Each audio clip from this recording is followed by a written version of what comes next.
UPSC जो अभ्यर्थी के ऊपर घटना हुई है वो घोर निंदनीय है।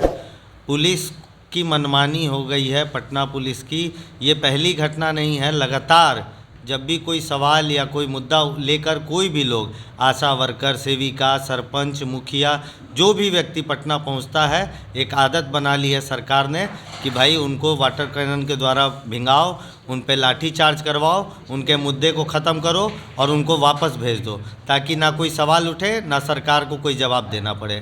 तो इन अभ्यर्थियों के ऊपर भी जो लाठी चार्ज हुआ है, ये तीसरी ऐसी घटना हो गई है। लेकिन हम लोग की पार्टी लगातार उस दिन सुबह से लेकर शाम तक खड़ी थी। जैसे ही हमारे सूत्रधार प्रशांत किशोर जी वहाँ से हटे, छात्रों के ऊपर प्रशासन ने फिर एक बार लाठी चार्ज कर दी। लेकिन इस बार प्रशासन ने गलत नंबर डायल कर दिया है। उनकी भिड़ंत अभी तक प्रशांत किशोर जैसे व्यक्ति से नहीं हुई थी। इसका जवाब उनको मानव अधिकार को भी देना पड़ेगा और कोर्ट में भी देना पड़ेगा। अगर रूल ऑफ लॉ पब्लिक के लिए लागू होता है तो रूल ऑफ लॉ पुलिस के ऊपर भी लागू होता है, और इसको इस बार जनसुराज बताएगा। सम्राट चौधरी जो ये बोल रहे हैं कि आयोग अपने निर्णय को लेने के लिए स्वतंत्र है, तो आयोग के अध्यक्ष को चुनने का माध्यम सरकार के पास क्यों है? अगर सरकार अध्यक्ष चुनती है और ये जो संगठन है, ये जो बोर्ड है बीपीएससी का, अगर ये बिहार में काम करता है तो इसको बिहार सरकार रेगुलेट करती है। और दूसरी बात है कि जो छात्रों का प्रदर्शन है और जो जनसुराज की उसमें भूमिका है वो सरकार को लेकर है। लाठीचार्ज बीपीएससी ने नहीं कराया है, लाठीचार्ज सरकार ने कराया है। एसपी या जो भी पदाधिकारी है बिहार के, पटना के, वो जाके बीपीएससी को रिपोर्ट नहीं करते हैं, वो जाके बिहार सरकार को रिपोर्ट करते हैं। सम्राट चौधरी इसका जवाब क्यों नहीं दे रहे हैं कि लाठीचार्ज किसके आदेश पे हुई?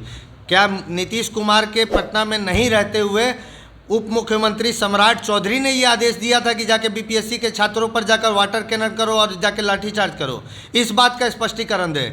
अगर उप मुख्यमंत्री का पद क्या है? मुख्यमंत्री के नहीं रहते हुए क्या उप मुख्यमंत्री ये डिसीजन ले रहे हैं और छात्रों को पिटवा रहे हैं? सम्राट चौधरी पहले इसका जवाब दें। युवाओं पर जो कई दिनों से धरना चल रहा है, बीपीएससी का धरना चल रहा है, इसके पहले भी हमला हुआ था लाठी से। आदरणीय नीतीश कुमार जी के पास ही गृह मंत्रालय, आपको जानकारी होगी, उनके द्वारा जो पिटवाया गया छात्रों को, उसके बाद भी उनकी बात को नहीं सुनेगी। आपको जब बीपीएससी का बहुत पहले से ही नॉर्मलाइजेशन या एप्लीकेशन के लिए इशू आ रहे हैं छात्रों को, उसको दूर ना करते हुए इन लोगों ने एक हुआ बना लिया है हर एग्ज़ाम को अपने तरह से कंडक्ट कराने का और कैंडिडेट को, सिलेक्टेड कैंडिडेट को लाने का। जनसुराज युवाओं के साथ खड़ी है। युवाओं के भविष्य के लिए शुरू से जनसुराज युवाओं का एक रोल मॉडल पेश करना चाहती है बिहार के लिए।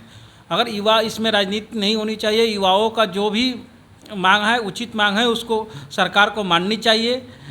और जनसुराज इस युवाओं के इस सत्याग्रह के साथ जो मांग युवा कर रहे हैं उसके साथ जनसुराज हमेशा खड़ी है।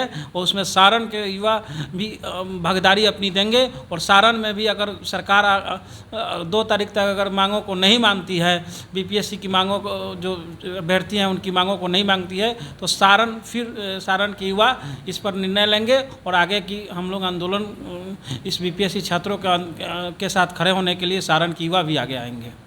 बीपीएससी के छात्रों पर जैसे महिलाओं पे जेंट्स पुलिस ने वार किया, लाठीचार्ज किया, ये कहाँ तक सही है? इसके लिए तो हम लोग मानवाधिकार में जा सकते हैं ना, केस दर्ज करा सकते हैं ना।